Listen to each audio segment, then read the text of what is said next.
Niuwangbo Chamchangwiliu Doctor of Katanlungbo Tosom Marenmai Baptist from the samziuram 3 weeks 11/1/2020 Puncak Tosom Sembang Ministers wichunbo Pastor Jukhaibo sai Nagaland Surum Luilai sai mai Hamam Lije Kwese Uya Sai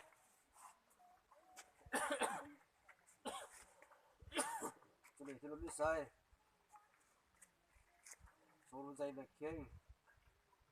Jukhaibo Deacon Sai ga Tosom le Pego Adigo Minister Sile Pame Ati Gedon na Sile Tirudi Sile Adi Pasang Lo Kena Tirudi Kena Sai Kikon Mai Online Mudi Kimperin Hadia Kikon ga Kikeng Betui Zai Surbo Keng Kikon Nai Pohon Wicham Din Bra Minister Betiu Kikeng Di Katanlungbo wichunbo Pastor Jukhaibo Silambo Sai Surbo Kikeng Nai Alibo Deacon Nasi Tu Kikeng Chawia Alikin somkhai Sai Thoira Surum Zai na Chui Sai Mai Bang Piu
Kumasiza boring ting nang ne lutalan mi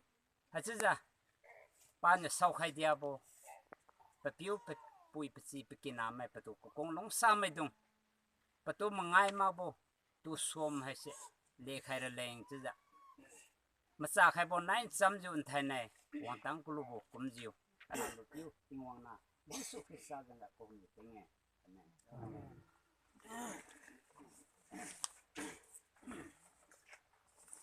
Sera kera Sule Tuarbo Hadi Sule Jukhaibo Pinja Pinja di Pasal di Kenya Sule di Pinja di Pasal di Kondiko Hadi Pinja Semua di Pasal di Pinja Maledi do ko puntan pik Jukhaibo wang ko ba man chi to di ko hai telo kha khara puntan pik Jukhaibo ai ne sa di piting wang ko ga na pe Jesu Krista jangam len de tenge amen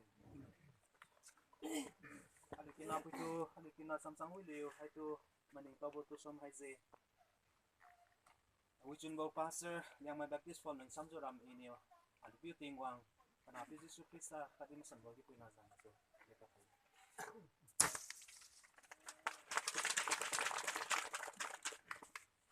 hai ga machiu laying e ro hai ko bambo ken pa khabia in loving memory of late A.B. Chamchangwiliu, daughter of A.B. Katanlungbo, born on 24/2/2002, baptized on 10/4/2016, died on 11/6/2021. Daughter, your faith has made you well. Go in peace and be healed of your affliction. Mark Niuwangbo Samrimadai. Date 11/1/2022, erected by family members and relatives. Garo Khakabamazi Alunakong Salong Sabu Zingdiumibo Chamchangwiliu tu mình taobo Tosom hai gì somkhai D tu kamana bo ting me ting kum sang nia za nia chiu nia khadit ting me makai madai ga tu Niuwangbo tu di phone somkhai bo ting me sai ting kum sang nia za kriu sro chiu madai khadit ting me kriu ga khadit pa jing dio mi bo sai ting kum sang nia za makai khat chiu sro khadit ting me makai kriu khat bonai pa jing dio mi này apa tu hai ga ki khomai dong na kanui khaibo sai mak mengyu ku samri madai ga na puyo nanggo kamelun bosina nang tu wi khaimi sulo nang agi manai juta sulo nago chinu sri bo wi mi sulo siza mak madai go mengyu go samri madai ga haje ro khai nei chu haje ki khomai dong na ali ki na puito kamening taobo go Tosom kiza hai ga chu kemadu khaye sai tu rai bu ga ki khomai dong kanui khaibo lui ni kanui khaibo go la ke de kamla bo chang tu sang khami lo ga ki khomai ko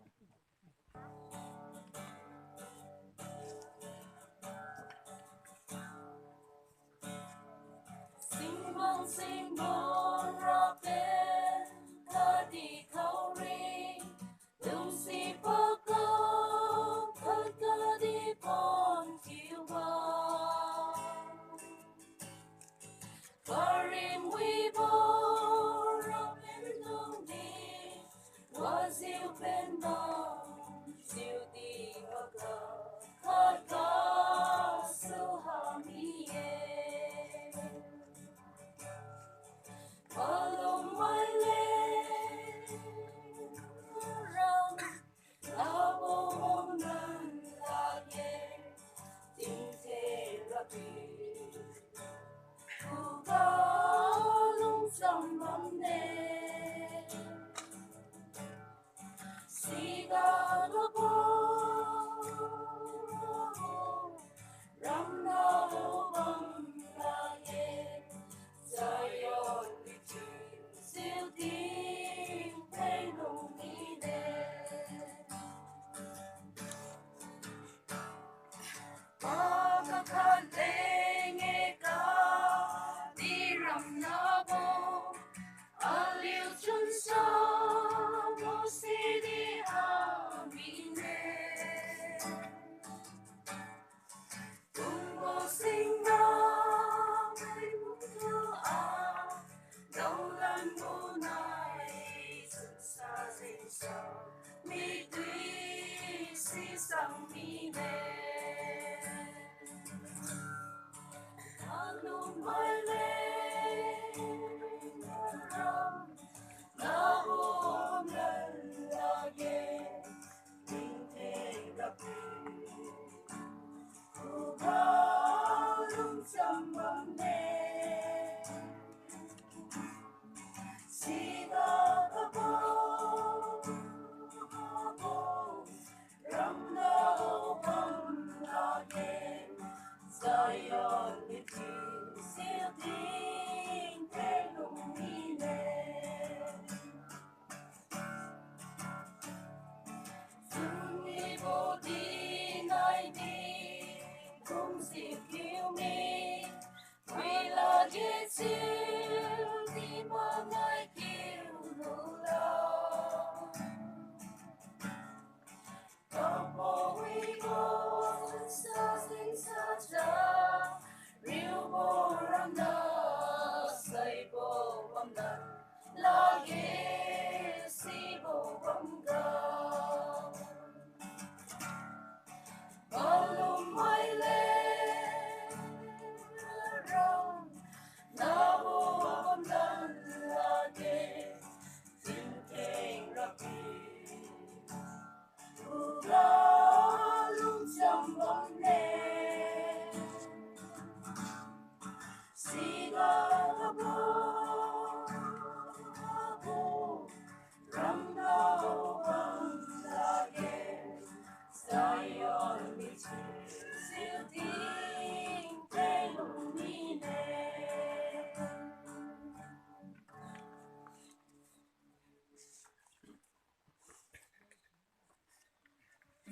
ini kanui khaibo rapendi phải là lên map sai thì tụi mình theo ý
con đi của con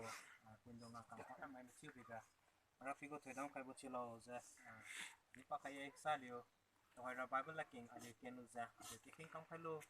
Niuwangbo si có số nào để worship của program đi tại kiểu tại làm lên cắm ấy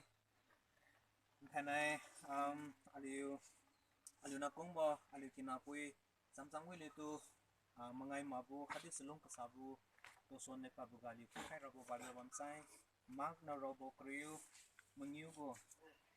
mark na robo kriu Niuwangbo tai sroga ali fisam rakame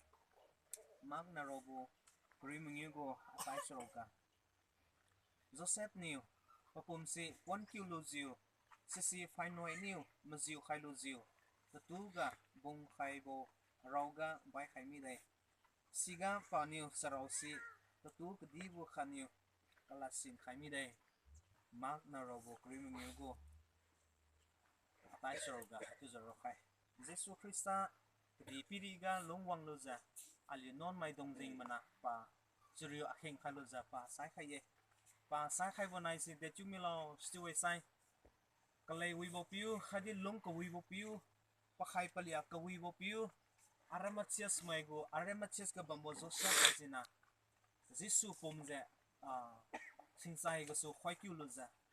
tu charo ka sambo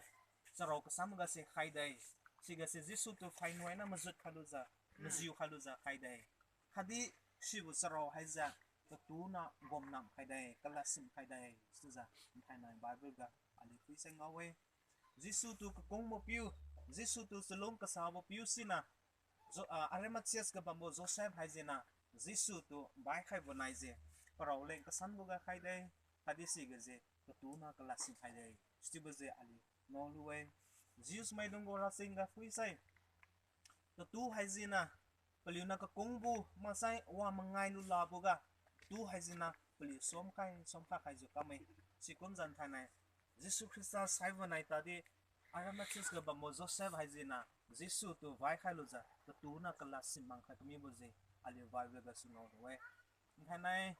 Chamchangwiliu hatu selong ka sa mai dong